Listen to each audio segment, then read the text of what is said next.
This week we've been driving the 2020 Nissan Kicks. This is the SR. It is a subcompact crossover from Nissan, but there's a lot to cover here, so let's get into it.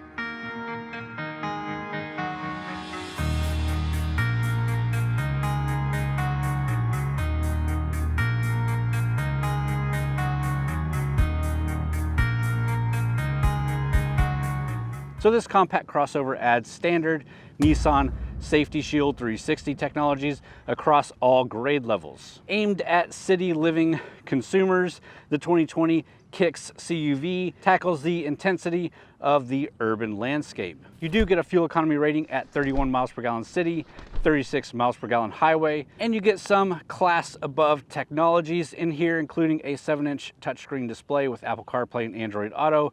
We'll check out when we jump inside. So the Kicks is Nissan's gateway to their adventure-ready sport utility portfolio. So with that, let's really quickly talk about the rest of the portfolio and the trims offered here in the Kicks. All right, and like I said, the Kicks is the entry-level crossover from Nissan. Above that, you have the Rogue Sport, then the Rogue, then the Murano, the Pathfinder, and the Big Daddy, the Armada. Trim levels for the Kicks include an S, an SV, and the SR. This one that we're in is the SR.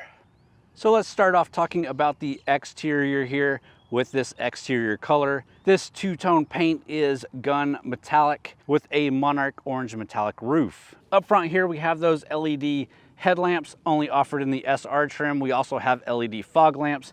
And of course, we have Nissan's signature V-Motion grille. Around the side, you can see the athletic stance of the Kicks. You can also see that floating roof design as you have black accents across the A, B, and C pillars. We also have the roof rail crossbars. So this thing is built to be hauling extra equipment for that adventurous lifestyle. But let's take a closer look at those wheels. So the Kicks is offered with 16-inch wheels standard. These are the 17-inch gloss black wheels with some Firestone tires. And these are 205 55R17s. And that black wheel design definitely helps with the sporty look of this Kicks. And finally, in the rear here, you do have those LED tail lamps. You have the Kicks badge along with that SR badge. And we have a stainless steel exhaust pipe. All right, and before we start checking out that hatch, let's talk really quickly about the overall size of this vehicle.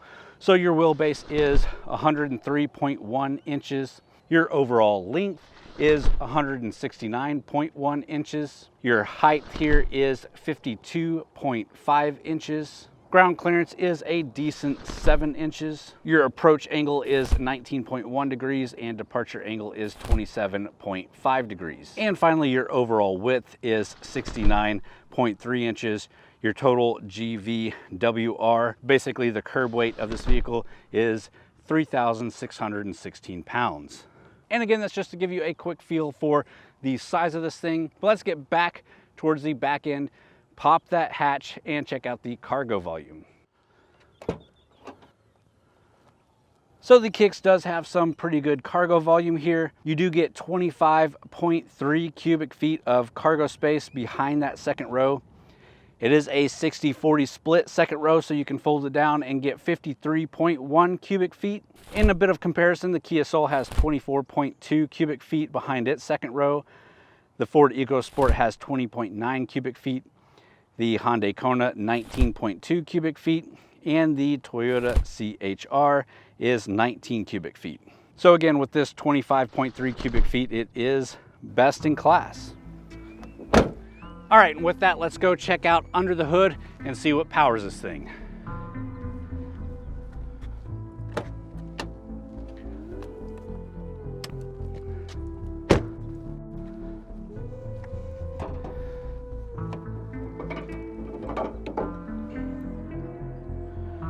All right, so our engine here isn't anything particularly pretty.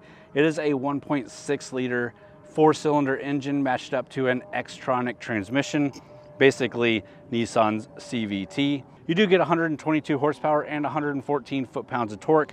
We'll talk about how that feels out on the road when we get to driving it. And like I mentioned, it does get 31 miles per gallon city and 36 miles per gallon highway.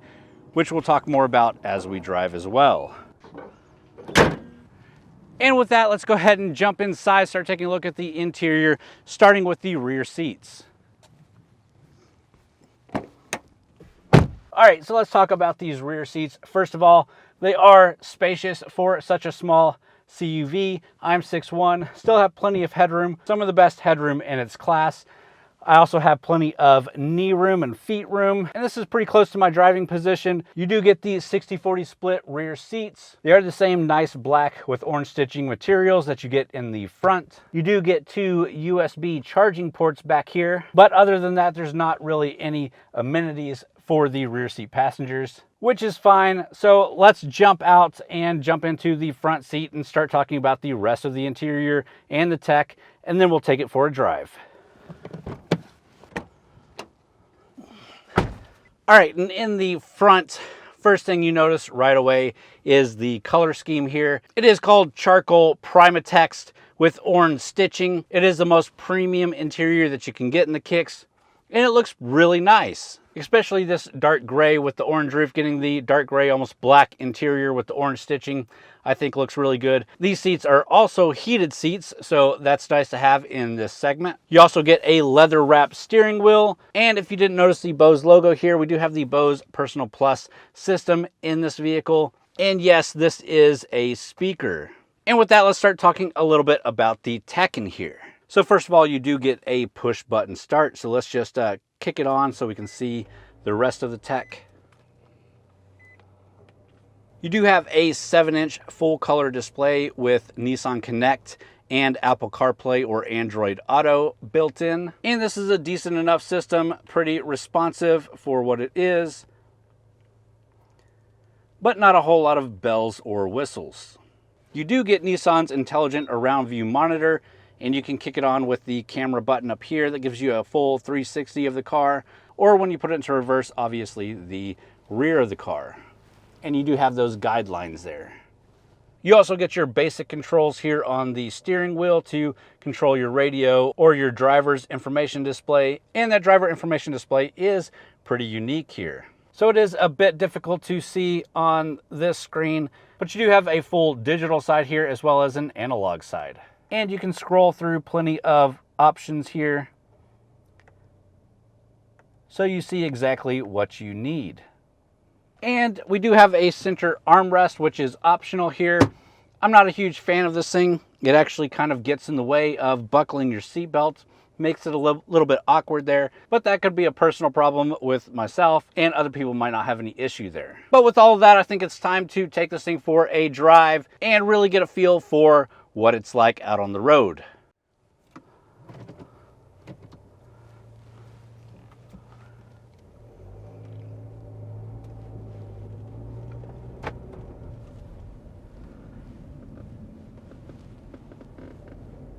So driving this thing, it is a pretty smooth drive. It does have that CVT transmission, so you're not going to get that oomph of the gear shifts. It's just going to be a smooth roll the entire time, which is okay for most driving instances, but if you're looking for something sporty or more fun, there's definitely other vehicles in this segment that would give you a little bit better than this. One of my biggest issues here with this vehicle is the seating position and the steering wheel position. I feel like I can't get low enough to have the steering wheel comfortable in my hands.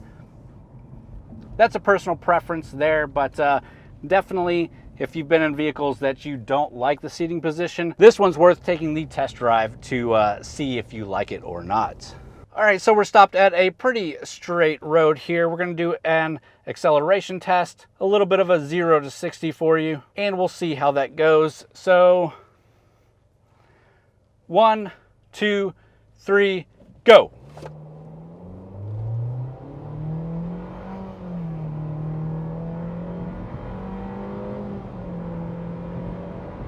And 60.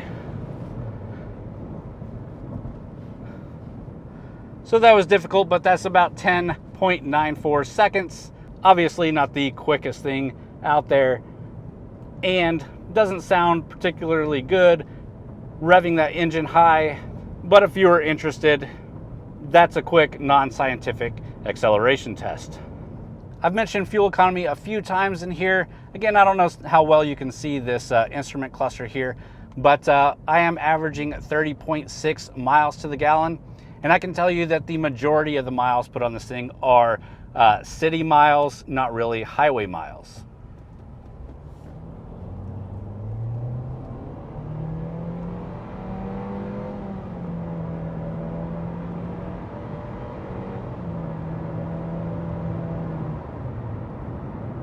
So it's not a particularly good sounding car or really even a great driving car. There is a bunch of wind noise in here and a little bit of road noise, although the road noise isn't quite that bad. I would say for these segments, driving is on par with a lot of what's out there. But if you're going to look at some of the competition, there is definitely some that drive much better than this, which we'll touch on in just a second as we talk about price and competition. But before we get into that, let's talk a little bit about the Safety Shield features and what it offers there. Again, that Safety Shield 360 includes automatic emergency braking, blind spot warning, lane departure warning, high beam assist, rear cross traffic alert, and rear automatic braking. All right, and with that, let's pull over and we'll talk a little bit about the price and competition for the Kicks. All right, let's wrap up this video talking about the price and the competition here. So one of the big selling features here is the price. You can get a base S for just over $19,000, and that's really good for a CUV package. If you're looking at the top trim, the SR, that bases out at $21,320. And our total package here with all the options is $25,535. And for me, that's a really good price for everything that you get here.